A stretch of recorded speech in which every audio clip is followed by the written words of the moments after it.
तक्रार झालेली आहे। रात्री 9 वाजता मला एक कॉल आला। एक 25 वर्षाचा मुलगा झाडावरून खाली पडला। तेव्हा मी आणि आमचे पायलट काकासाहेब शिराळ आम्ही दोघेही तात्काळ त्या पेशंट जवळ पोहोचलो।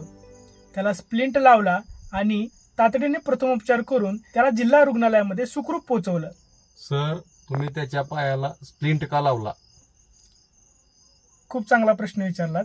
स्प्लिंट बांधून आणि त्याच्या सांध्याची जराही हालचाल न होऊ देता आम्ही त्या मुलाला जिल्हा रुग्णालयात दाखल केलं। झाडावरून एवढ्या उंचावरून पडल्यामुळे त्याला हिप फ्रॅक्चर म्हणजेच त्याच्या नितंबाचे हाड मोडले असण्याची दाट शक्यता आहे।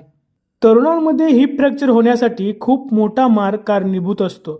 अशा वेळी हाडासोबतच तिथल्या मोठ्या रक्तवाहिन्यांना इजा होण्याचा आणि अंतर्गत रक्तस्राव म्हणजेच इंटरनल ब्लिडिंग होण्याचा मोठा धोका असतो। अशा रुग्णांमध्ये ही लक्षणे प्रामुख्याने दिसतात। पहिले, कंबर, नितंब किंवा जांघेच्या भागात असह्य वेदना होणे।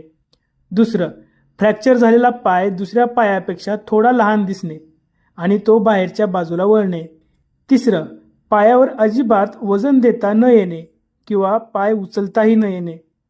सर्वात महत्त्वाची गोष्ट, अशा वेळी रुग्णाला अजिबात हलवू नका आणि स्वतःच्या मनाने उठवून बसवण्याचा किंवा चालवण्याचा प्रयत्न करू नका। चुकीच्या पद्धतीने हालचाल केल्यास हाडाचे टोक नसांना इजा करू शकते।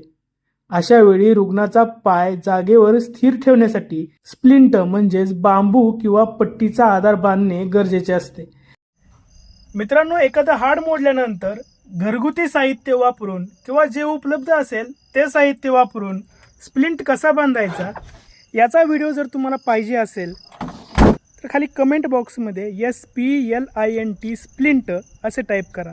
व्हिडिओ आवडला असेल तर शेअर करा आणि आम्हाला सबस्क्राईब आणि फॉलो करायला विसरू नका। चला, जीव वाचवूया।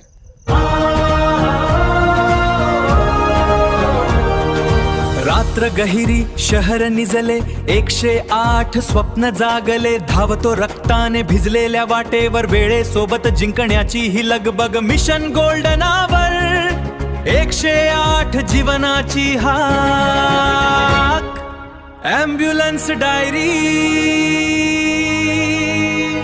माझी ॲम्ब्युलन्स डायरी।